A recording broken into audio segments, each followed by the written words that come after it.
Bien, buenas tardes. Esta es nuestra clase de Historia de la Filosofía 2 de los sábados a las 2 de la tarde. Y estamos trabajando un poco sobre este último movimiento que se llamó el existencialismo. Dentro de los ya ese es un movimiento del siglo XX, un movimiento que se dio después de las guerras mundiales.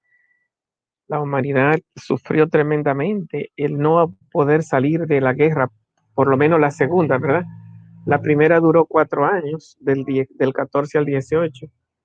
La segunda duró del 36 al 45, cerca de 9 años. Imagínate, una década, 10 años, las naciones matándose y la gente que crece en ese ambiente de guerra, donde los pueblos se están disparando, las naciones se están disparando y se están bombardeando y destruyendo lo mejor de ella misma y llevándose a sus hijos para la guerra. Entonces son situaciones para cualquier persona que se esté criando, que tenga sueño de casarse, de tener hijos, de trabajar, de progresar. Son situaciones sumamente desesperantes, porque ahí la sociedad te absorbe para pelear y te crea una mentalidad de que quiénes son los enemigos y quiénes son los amigos y que hay que proteger la patria. Entonces tú no tienes tiempo para vivir tu vida, sino para proteger a la nación. Y eso es lo que se canta, eso es lo que se celebra, la nación, la república, la sociedad, la historia. Entonces te meten en un mundo en el cual tú no puedes decidir tu vida, ya la vida la deciden otros. Y si tú no entras en el cajón, si tú no entras en el paquete, pues tú eres un traidor y hasta ellos mismos te matan, como el soldado que se sale de la fila de la fila del ejército, del grupo. No hay que mandárselo al enemigo para que lo mate, ellos mismos lo matan por traidor y por motivar la traición. Entonces, eso es cuestión de sí y no se puede decir no, hay que estar alineado. Entonces, en un ambiente así, donde todas las naciones estaban peleando con ese espíritu nacionalista, eh, también estaban en el mundo esas tres grandes potencias que se llamaban totalitarismo, que decían no se puede pensar fuera del Estado, ni contra el Estado, ni se puede pensar sin el Estado. O sea que cualquier idea que tú tuvieras que no estuviera alineada con las directrices y la doctrina del Estado, pues era una amenaza a la sociedad. Ahí eso se vivió de forma más fuerte con el totalitarismo en Italia de Mussolini, con Hitler en Alemania y con Stalin y Lenin en, en Rusia.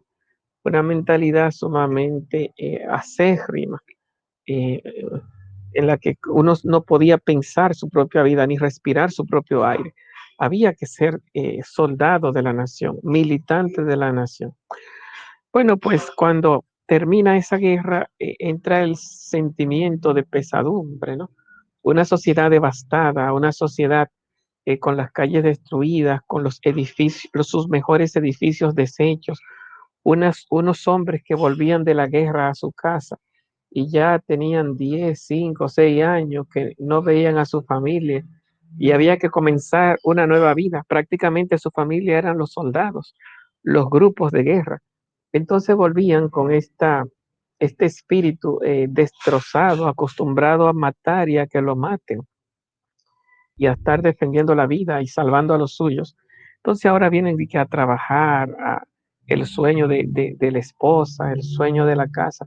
Pero una cosa es lo que tú sueñas, otra cosa es cuando tú llegas a la casa, que no es lo mismo soñar que es la salvación de tu esposa que venir y encontrar a la otra con sus dolores, con sus quejas, que tuvo que trabajar, que tuvo que matarse, que tuvo que fajarse, que tuvo que levantar a los muchachos ella sola y toda esa crisis se hace presente, de que yo era la que estaba aquí fajada y tú por allá dando salto entre los montes, así sí es fácil. ¿Quién era el que estaba en verdadera guerra? ¿El que estaba criando a los muchachos o el que estaba allá de que saltando entre los montes, viviendo su vida suave, vista desde una perspectiva? Entonces, Cuando viene a ver entonces, esta gente que viene de fuera, entran en unas grandes depresiones. Esa es la época del existencialismo, la época de los grandes sufrimientos, la época de las grandes depresiones. Ahí nace un hombre llamado Albert Camus. Nacieron muchos, ¿verdad? Pero decimos Albert Camus en Francia porque Albert Camus termina haciendo filosofía existencialista. Ahí en Francia también tenemos ¿cómo se llama? A Jean-Paul Sartre. En Alemania tenemos a Martin Heidegger, tal vez el más sonado de todos. El padre del existencialismo se llama Soren Kierkegaard, no es de esa época de guerra, es un siglo antes, es del siglo XIX, pero se le llama el padre porque en él se inspiró Martin Heidegger para crear ese movimiento que se le llama existencialismo, porque Soren Kierkegaard entendía que vivió una vida desgraciada, que había heredado lo que era la maldición de su papá y que por eso la mujer que él quería lo había despreciado, el trabajo que él quería lo habían destituido, el grupo de iglesia al que quería servir no lo aceptaron. Todo el mundo tiene fracaso y situaciones en la vida, pero él fue guardando esto como que era parte de la maldición. Su vida era una desgracia. Y cuando escribe, escribe como una filosofía de desgracia. La vida es una vida de sufrimiento, sin sabor, sin sentido. Entonces, este es el espíritu del existencialismo. Es el espíritu del sufrimiento, el espíritu del fracaso, el espíritu del dolor. Y repito, se entiende un poco por el espíritu de posguerra. Parecería que nosotros no estamos en esa época, pero increíblemente nosotros, esta época en la que nosotros vivimos ahora, ha dado como, como síntoma o como signo la época más depresiva de la historia. Incluso hay más depresivo entre nosotros que lo que existían en tiempos de las guerras mundiales. Eh, Nuestra gente sufre mucho de depresión y sufre mucho de decepciones, decepciones. Te defraudan los jefes, te defraudan las autoridades, te defraudan la gente de la iglesia, te defraudan las personas en las que tú confías y tú mismo te conviertes en un fraude para ti mismo. Entonces, estamos en un tiempo en que no respetamos a la gente de la iglesia, el Papa está montado en oro y en jipeta, vive rico, no se puede creer en él, el obispo también, los pastores, los que están jalando cuarto con el diezmo, los catequistas cuando viene a ver se llevan a una mujer, que el presidente es más corrupto que la misma sociedad porque ha robado más que lo que roba todo el mundo. En otras palabras, nosotros no tenemos autoridades sanas. A todo el mundo lo tenemos aqueroseado en esta vida. Hasta nuestros mismos mamá y papá los tenemos aqueroseados. Entonces, y si no lo aquerosea tú, otro te ayuda a aquerosearlo.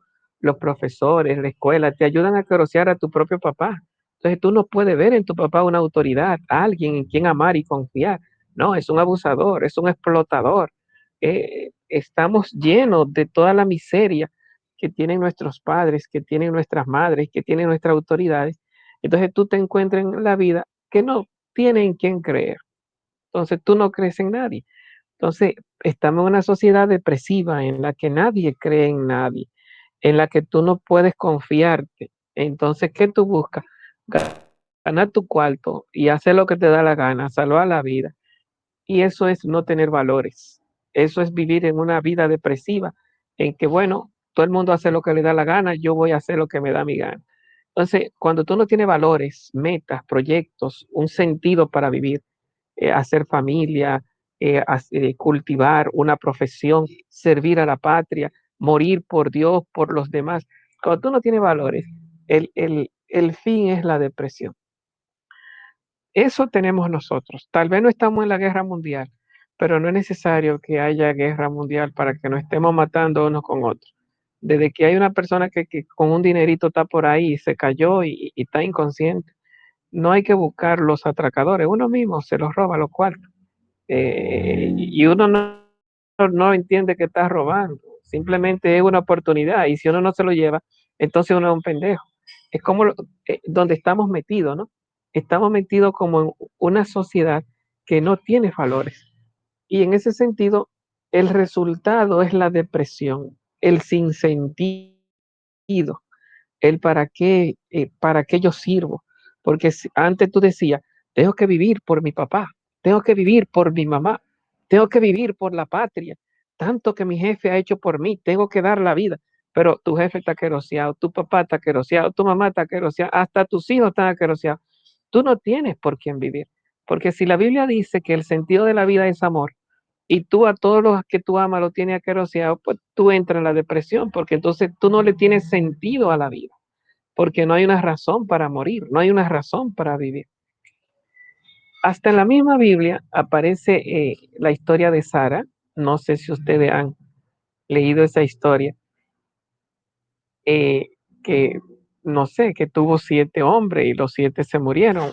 Bueno, era que tenía un demonio llamado Amosdeo, pero lo que a mí me interesa es que cuando ella entra entra en crisis porque una de las mujeres de servicio, en un último matrimonio que tenía, le dice, le echa en cara, ha matado a 7 y este que tiene también lo vas a matar. Entonces, cuando Sara oyó eso, entra en una depresión, entra en un sufrimiento y entonces se iba a suicidar. Curioso, ¿no? Una mujer de Israel, del pueblo de Dios, se iba a suicidar. Entonces uno se pregunta, ¿qué la detuvo? Eso es lo que me interesa. Dice la palabra que dijo, no le puedo hacer esto a mi papá. Si me suicido, entonces mi papá, que tanto trabaja para mí, va a caer en la muerte, en la depresión. Entonces, es interesante. ¿Qué quiero decir con esto? ¿Por qué Sara valora su vida? No porque su vida tenga valor, sino porque ella tiene a quien amar. ¿Y a quién ella tiene a quien amar? A su papá. Por mi papá yo no me suicido, sigo viviendo. Bueno, eso es lo que se llama tener sentido de la vida. ¿Por qué tú no te suicidas? Cuando hay una persona por la cual tú tienes una razón para vivir, entonces a eso se le llama, como dice la Biblia, eh, vivimos para amar a Dios y amar al prójimo. El sentido de la vida es el amor. Entonces en Sara se nota eso, el sentido de la vida es el amor. Pero nosotros estamos en una sociedad en que no amamos a nadie.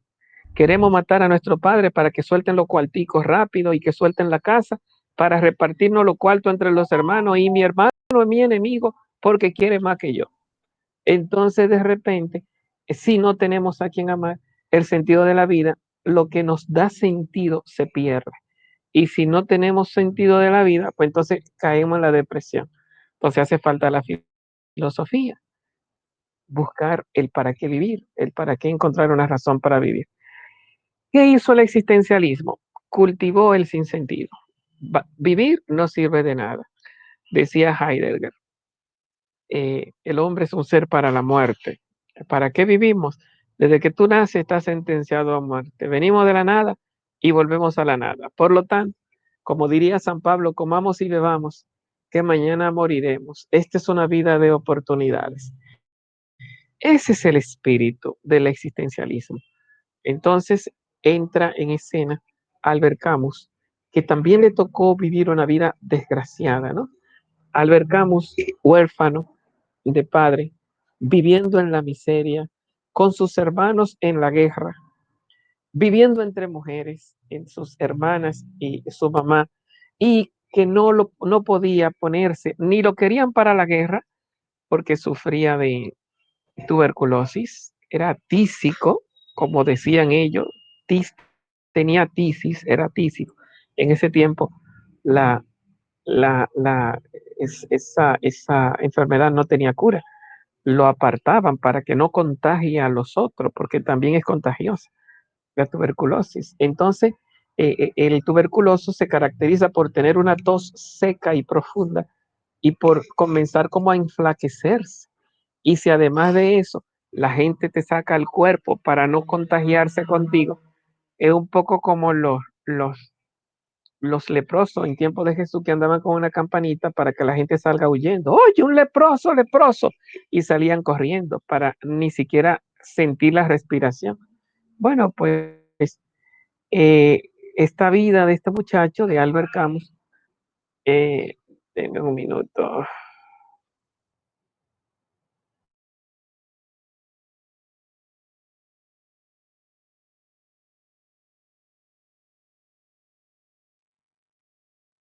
Bueno, entonces, esta vida de, de Albert Camus era una vida entonces sumamente dolorosa, ¿no? Sufrida. No podía ir a la guerra, no podía trabajar para ayudar a su familia con todos los bríos que estaban dentro de este muchacho. Estaba viviendo en la pobreza, en la miseria. Y bueno, ¿qué hace? Lo único que podía hacer, dedicarse a tirar página para la izquierda. Se convirtió en, claro, con el tiempo se hizo un escritor famoso, pero se dedica a pensar. ¿Y cuál fue su pensamiento clave? ¿A qué se dedicó a pensar? Sobre el sentido de la vida. Es como si tú dijeras, yo aquí eh, tuberculoso, la gente me tiene pena, o sea que no puedo casarme, no puedo ir donde la gente lo que me tiene es pena, el enfermo, que eso también es una prisión, cuando todo el mundo te tiene pena, porque todo el mundo te está diciendo, el pobrecito, el que no puede, quédate ahí, yo te ayudo, no hagas nada, con la mente, con el corazón, con la vida, con el saludo, te están transmitiendo el mensaje de que tú no sirves ni te queremos para vivir, para trabajar, para que solucione problemas. A ti lo que te toca es estar ahí agachado, ser alimentado hasta que se pueda. Entonces, tú no puedes progresar, tú no puedes adelantar, tú no puedes salir de abajo. Tu lugar es la condena. Entonces, ¿qué peor cárcel que esa? Entonces, este muchacho, Albert Camus, metido en ese infierno, comienza a pensar el sentido de la vida, ¿no? Y entonces escribe un libro que se llama El hombre rebelde. No puedo quedarme así en la cárcel del sinsentido. No puedo quedarme así, en lo que todo el mundo quiere. ¿Y este para qué sirve? No me puedo quedar así en lo que la gente piensa. Entonces comienza a estudiar y a hacer filosofía y entender a la gente. ¿Cuál es el gran descubrimiento de Albert Camus? El gran descubrimiento es que el problema que él tenía, lo tenía todo el mundo.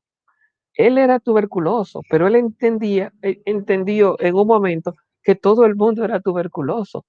¿Cómo así? Los vecinos, las amigas, los amigos, sus padres, todo el mundo estaba metido en un sufrimiento del que no podían salir.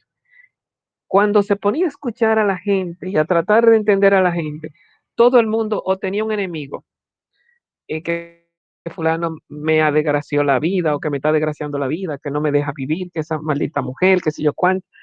Tenía una razón para vivir sufriendo o una esperanza no cumplida. ¿Cuándo se acabará esta guerra? ¿Cuándo llegará mi esposo? ¿Cuándo llegarán mis hijos? Esta desgracia. O sea, que él no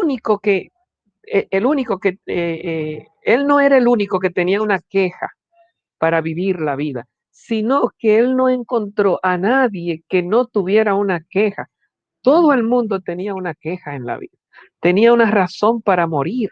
La gente no tenía razones para vivir. La gente tenía un puñal clavado, tenían una razón para morir. En ese sentido, descubre que él no es el único que tiene tuberculosis. Todos somos tuberculosos, todos tenemos problemas. Entonces, tratando de entender a la gente para poder de alguna forma respirar una mejor vida, tratando de entender la felicidad, se encontró mirando a la gente que habían algunos, pocos, que no se quejaban, que sonreían, que saludaban, que iban de casa en casa ayudando a otros, que daban ánimo a la gente. Tú decías, pero, y esa gente que daba ánimo, que saludaba, que daba vida, cuando él se ponía a investigarlo, también tenían un cuchillo clavado. También, de alguna manera, eran tuberculosos, pero tenían algo que no tenían los demás. No se quejaban. Y en vez de estar, ay, que cuándo pasará, ay, que cuándo llegará, en vez de estar metido en esa cárcel de querer que la vida cambiara, se habían dedicado a hacerle la vida más ligera a los otros y no estaban metidos como en esa cárcel. Entonces, por ahí está la clave de lo que se llama, pero hay gente que están tan tuberculosos o peores que yo y sonríen y son felices. En otras palabras, dice él, se han rebelado contra el sinsentido, se han rebelado contra. ¿Qué es el sinsentido para Albert Camus? Él decía, el sinsentido es el silencio irracional de la vida. Cuando a mí yo tengo tuberculosis y cuando yo pregunto, pero ¿y por qué? ¿Por qué Dios permitió esto en mi vida? ¿Será un castigo? ¿Qué yo hice? Cuando tú haces preguntas, no viene Dios y te dice, Martín, mira, tú eres tuberculoso por esto, por esto. No, no, no. Hay un silencio, un silencio. No viene la vida y te responde, tú la hiciste y la vas a estar pagando. No, no, no hay sentido. ¿Por qué te está pasando lo que te está pasando? ¿Por qué me violaron? ¿Por qué asesinaron a mi hermano? ¿Por qué estoy metido en una desgracia? ¿Qué pasó? Entonces, como no hay una respuesta, a eso es lo que le llama sin sentido. Porque si hay una respuesta que satisfaga tu corazón, tú sales del sinsentido. Ok, me mataron a mi hermano, pero él mató a tres. Entonces tú, ay, me mataron a mi hermano, pero tú entiendes que él la está pagando y que si no lo mataban iba a seguir matando. Algo tú entiendes. Pero cuando lo matan siendo inocente, ah, que a mí me violaron. Bueno, pero con razón, porque yo estaba detrás de ese tipo de gente que yo sabía que eran violadores. Entonces, a mí me gustaba. Si tú encuentras una razón, tú dices, coño, me violaron, pero algo dentro de ti te satisface. Pero cuando tú eres inocente, que no has hecho nada malo, te violaron sin sentido y te desgraciaron la vida, que tú dices, pero ¿y por qué? Ahí está el problema. Cuando no hay respuesta, eso es lo que dice Albert Camus, el sinsentido. Es cuando a ti te llega el deseo de suicidarte. ¿Por qué? ¿Por qué a mí? ¿Qué yo hice?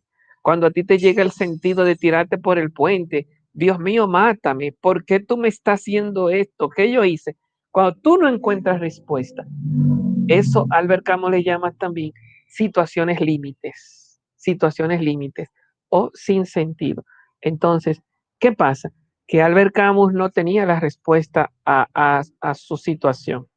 Él había nacido pobre y habían varios cuchillos en el corazón de Albert Camus. ¿Por qué soy miserable? Vivo en la pobreza y no puedo trabajar. ¿Por qué tengo que tener esta enfermedad en el cuerpo?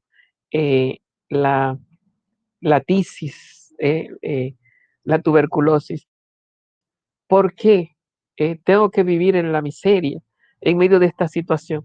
Y esas preguntas no tienen respuesta. Al no tener respuesta, entonces vienen entonces lo que él le llama la reacción. La reacción. ¿Qué es la reacción? Cuando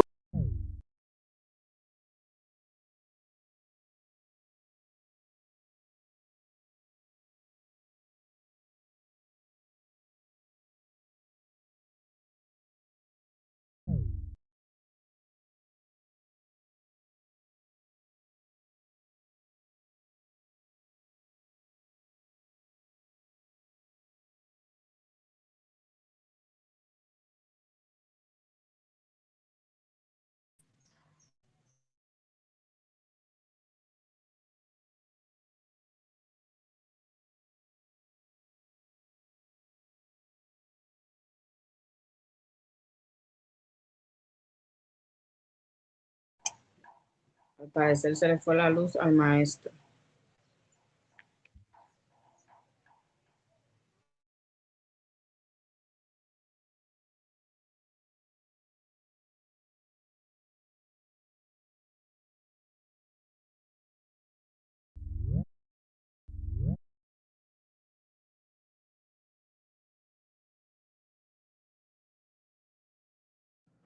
Bueno, hola otra vez. No sé por qué se cortó, pero bueno, continuamos. Entonces decíamos que para Albert Camus uno cae en lo que se llama el sinsentido. Y cuando uno pregunta por el sinsentido es que la vida no te responde de frente a un agobio. Te están matando, pero tú no encuentras una razón. ¿Por qué me están matando? Es el sinsentido, el silencio irracional. Entonces, ¿qué hacer? La respuesta que nosotros tenemos es o el suicidio o el homicidio. ¿Qué es homicidio? Encontrar un culpable. Maldito gobierno, el azaroso de mi papá, ese azaroso de mi novio, después de todo lo que yo hice. Siempre nos dedicamos a matar a una persona. Si no la matamos físicamente, es lo que le llama el homicidio físico, comenzamos a meternos en un odio y vivir en un siempre ese azaroso, esa desgraciada, esa maldita mujer, vivir en eso, en ese chisme imposible de sacar de tu corazón. Entonces tú te conviertes en un homicida psicológico, o lo matas y te meten en un homicida físico, te convierte en un homicida físico, y todavía después que tú estés en la cárcel, recuerdo un seminarista que iba a trabajar con los presos en la cárcel y que vino con esa noticia interesante. Profe, pero es que ninguno es culpable. Tú vas donde un preso y tú di que va a predicar de la cosa de Dios y le pregunta que qué hizo. Él dice, bueno, yo lo maté, pero él tuvo la culpa. O sea, que el preso nunca encuentra que él tiene la culpa siempre la tuvieron los otros. ¿Qué significa eso? Que sigue preso de su propia mente, que aunque lo mató, todavía el otro es el desgraciado. Y así es un preso, no solamente en la cárcel, sino que es un preso en su mente, porque vive matando al asesino que ya mató. Y hay gente que aunque no haya matado, con un cuchillo, con una pistola, con un machete, con tirarle el carro a una gente arriba, vive en esa vaina, ese azaroso, que lo parte un rayo, Dios tiene que pagar, hacer que la pague. Entonces, cuando tú vives con un enemigo arriba, está preso. Eso es lo que está viendo Albert Camus.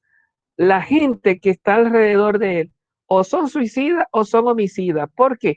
Porque están metidos en el sinsentido. Como no encuentran una respuesta, han encontrado una salida, el encontrar a quien matar.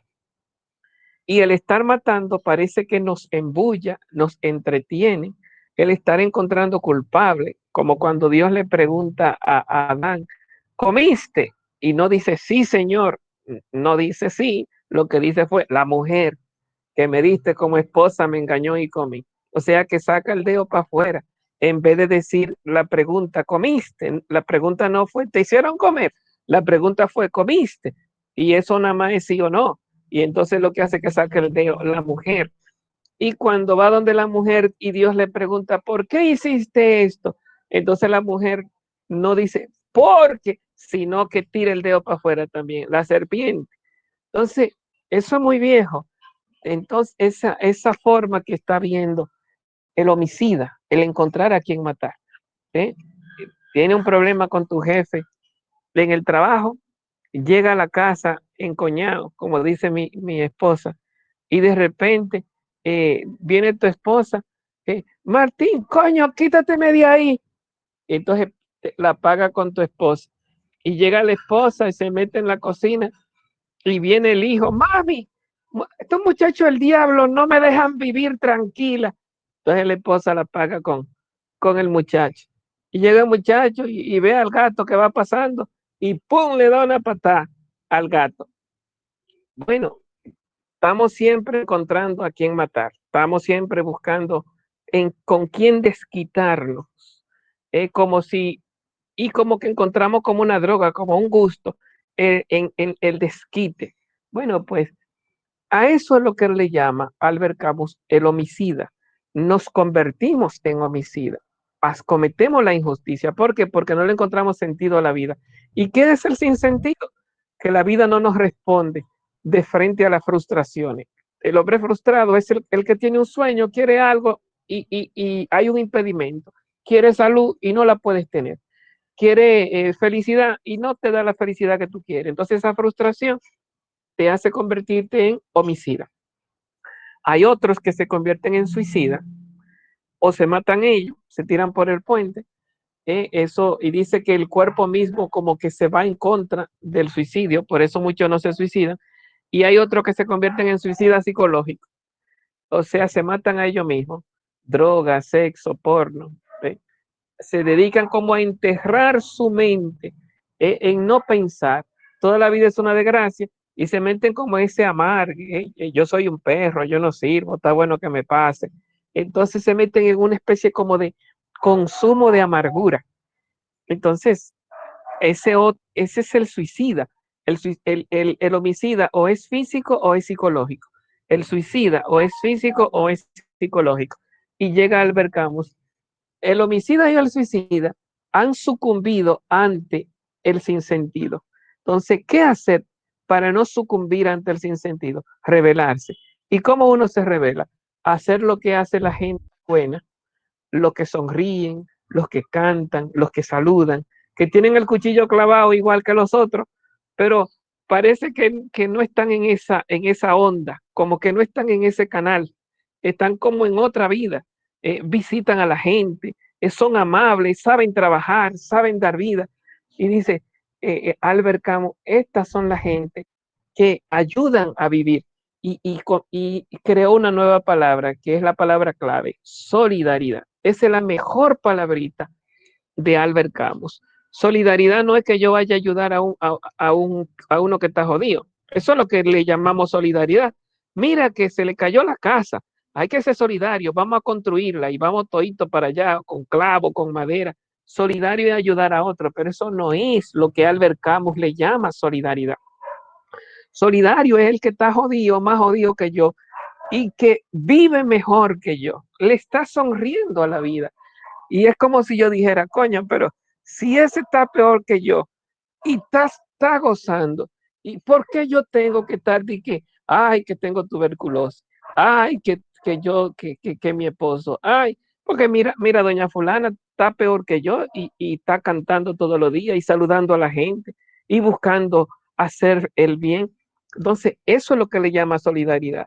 Ver que hay otros peores que están mejores, peores en la vida, mejores en el corazón. Entonces dice, no, pues yo no voy a seguir sufriendo, yo voy a gozar también, yo voy a saludar, yo voy a celebrar, yo no puedo vivir de que yo soy un lisiado, que yo soy un tuberculoso, un tísico. Eso es verdad, pero eso hay que dejarlo ahí, hay que seguir viviendo. La vida es mucho más que eso, es sonreír, es cantar, es saludar el nuevo día. Eso es lo que se llama Albert Camus, rebelarse contra el sinsentido y entrar en el sentido, darle sentido a la vida. Recuerden aquel cuentecito del hombre que venía con un hambre tremenda atravesando unos campos. Ay, cuánta hambre, ay, esta vida así desgraciada, ay, esta vida así azarosa. Y de repente en el camino encuentra un pedazo de caña seco y dice, mira eso, y coge su pedazo de caña y comienza a arrancarle con los dientes las cáscaras, la caña y a comerse. Y se mira eso, a lo que uno tiene que llegar a estarse comiendo, un pedazo de caña seco al rato comienza a oír como un murmullo atrás de él. Y cuando mira para atrás, viene otro atrás, cogiendo los bagazos que él está tirando y se lo viene comiendo. Dice, mira eso, pues está peor que yo y yo quejándome de mi situación. Bueno, aunque la gente dice mal de mucho, consuelo de poco, tal vez eso fue lo que hizo Jesucristo, que entró en el sufrimiento, entró en el dolor, entró en la muerte y no está ya en la cruz de que, ay, azaroso, me la van a pagar, ay, el que me dio la galleta, tú sabes a quién tú le estás dando, tú verás. No, o sea, Jesucristo no está con ese espíritu ni de homicida, ni tampoco está de que, ay, yo sí estoy jodido, ay, Dios mío, tampoco está allí en la cruz. No, está allí con una libertad tremenda, Padre, perdónalos, en tu mano, Señor, encomiendo mi espíritu. Son como palabras de vida, allí muerto, asesinado en la cruz, en cuero, alante de todo el mundo. En vez de estar allí lamentando su situación, lo que está rezando por los otros y proyectándose aún más allá. Pues entonces, aunque Albert Camus no era cristiano, pero tienen un poco como ese espíritu. Hay que vivir, hay que vivir. Uno no puede estar metido en el lamento, aunque tengamos la tuberculosis y el cuchillo clavado, hay que vivir, dejando el sinsentido ahí sin que nos gane. Hay que revelarse, hay que ganar, estar en otra esfera, vivir en otra área. Y es una forma de ser justo, otra palabrita, la justicia, porque si me suicido, le hago daño a las personas que me han ayudado a crecer, a vivir. Y si me convierto en homicida, estoy desgraciándole la vida a otro. Entonces, ni ser suicida ni homicida, aprender a ser, eh, la palabrita, uh, bueno, solidario, aprender a ser solidario, a sonreír, a aligerar, aligerar. Cuando tú aligeras la vida de otro, te convierte en justo. Y cuando tú viendo que los sufridos más que tú saben vivir, pues te convierte en solidario. Un poco esto es Albert Camus, ¿no? Entra en la desgracia del ser humano. Todo el mundo es un desgraciado, pero no todo el mundo vive su ser desgraciado como yo soy un desgraciado. Todo el mundo anda con un cuchillo clavado, todo el mundo es tuberculoso, pero no todo el mundo anda arrastrando su vida de que, ay, soy un tuberculoso. Todos los que sonríen y cantan también son tuberculosos. Igual que los que viven de que, ay, yo sí estoy jodido.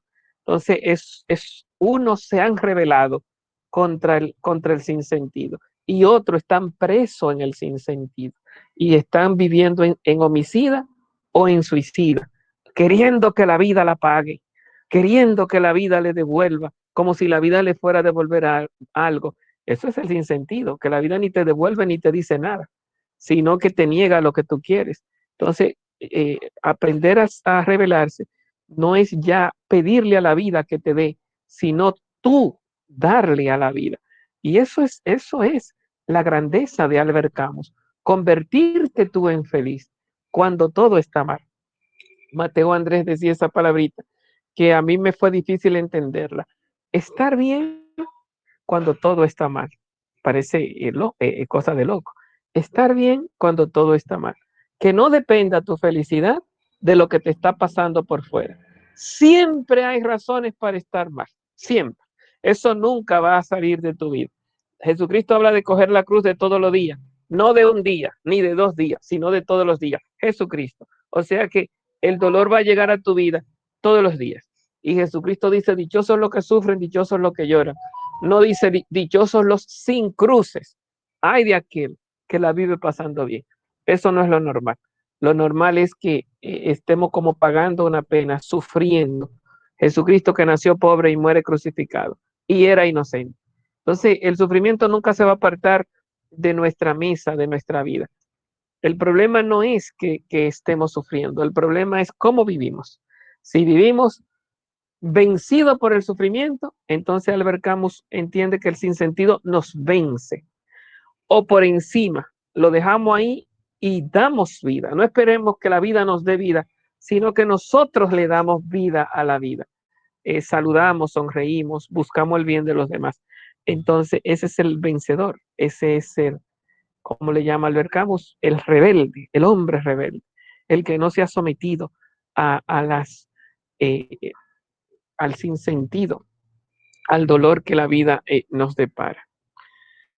Bueno, faltará mucho que decir y faltarán otras clases que dar, pero el tiempo siempre es limitado, es menos lo que podemos que eh, en la práctica, lo que podríamos siempre es más que lo que podemos.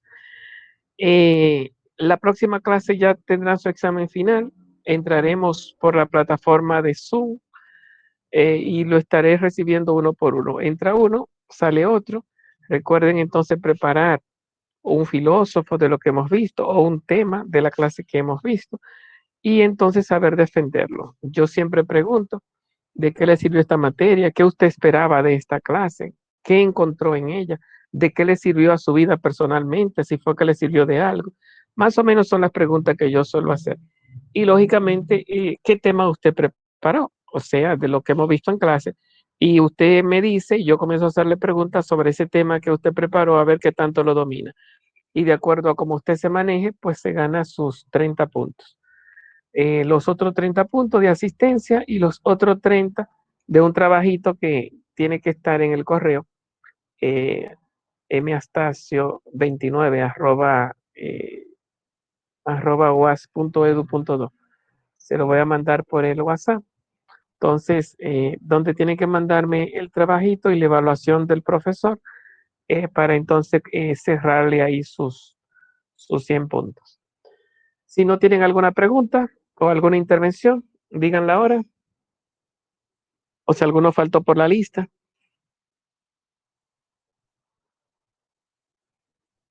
Bueno, pues nada, gracias por participar. Nos vemos, si Dios lo permite, la próxima semana. Bye, maestro. Bye.